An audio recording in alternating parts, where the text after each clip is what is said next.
As you come up to 10, that is their god. That is 10. That is the hermaphrodite. But if you stop at 9 and you skip to 11, skipping God, then you are a Luciferian. Because 11 is the number of the magician. It's the one step above. Once you have accomplished the tree of life, you are now the magician. You are one above 10. But they're doing it by skipping God. That's the symbolism of 9/11.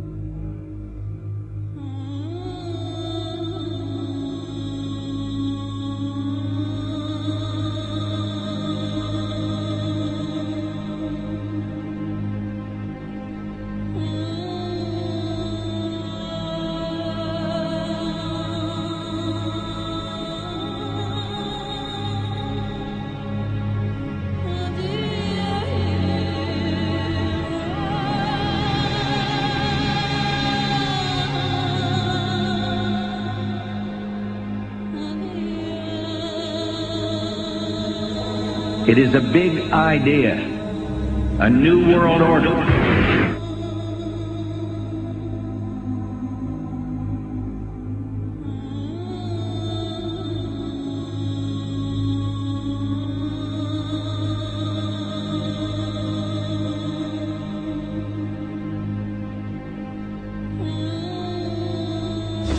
were on assignment. We were supposed to kill two birds with one stone.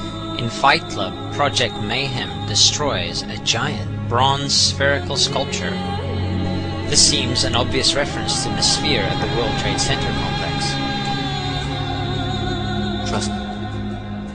Everything's gonna be fine. In a pivotal scene reminiscent of 9/11, we see the destruction of skyscrapers and the change of a skyline. Second anniversary of the 9/11 attack on the World Trade Center, George Bush asked for an $87 billion increase in military spending.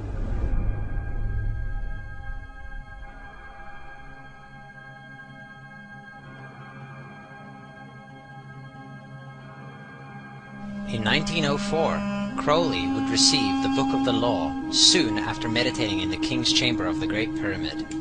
He claimed he had been contacted by a being called Aiwass. Crowley would also use this symbol in his work. Some of its meanings are said to include a reference to the number 77 in Hebrew and a connection to the god Pan. Crowley made this drawing of a non-human intelligence he saw during a ritual. Synchronous 23 has made the connection between Aiwass and the Wizard of Oz, and has further pointed out the similarities between Crowley's grey alien-like drawing and the depiction of the projection of the Wizard of Oz in the film version. The much overlooked theory has been put forward on the internet that when we are looking at George W. Bush, we are actually seeing Aleister Crowley's grandson.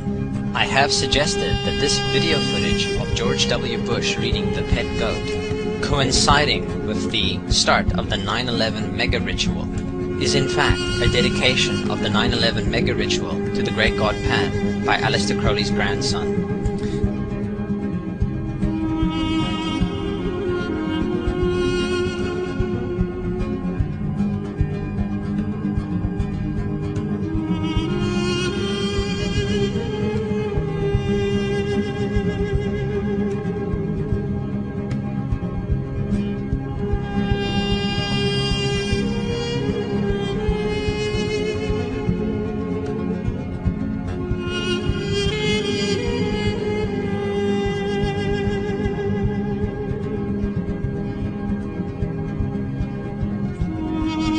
Things get a little weird.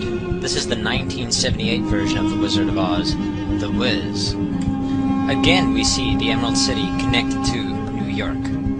On arriving at the end of the Yellow Brick Road, Dorothy and her companions go through the circular portal. Through the door we see 3 pyramids. Behind the pyramid shape, in between the pyramid pillars of the World Trade Center, we see the sphere, the representation of the Kaaba.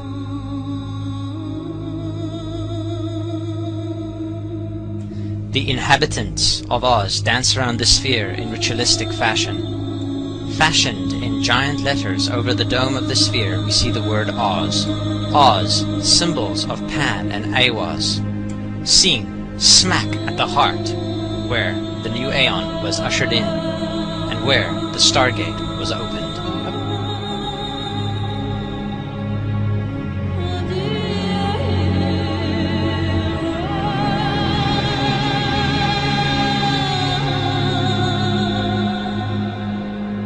Between the Twin Towers is called the Spherical Caryatid. It was made by artist Fritz Koenig and was nicknamed the Sphere. We see that Koenig made this thing in Bavaria, the same place where the Illuminati was founded. The most interesting fact about the placement of the Sphere at the World Trade Center Plaza has to be that architect and designer of the World Trade Center, Minoru Yamasaki, intended the plaza itself to be a representation of the Grand Mosque of Mecca, the Sphere in particular taking the place of the Kaaba.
So, my friends, it's time you start placing your faith and your dedication to the one and only God, the everlasting creator of everything on earth and in the universe.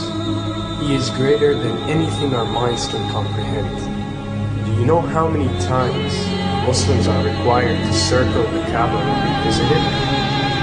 7 times, each counterclockwise. Would you like to know why?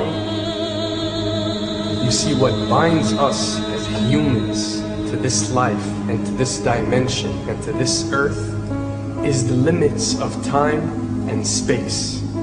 We are bound to this dimension and this reality through time and space. Hence, if one wants to leave this dimension or leave this reality, he needs to break away from time and space.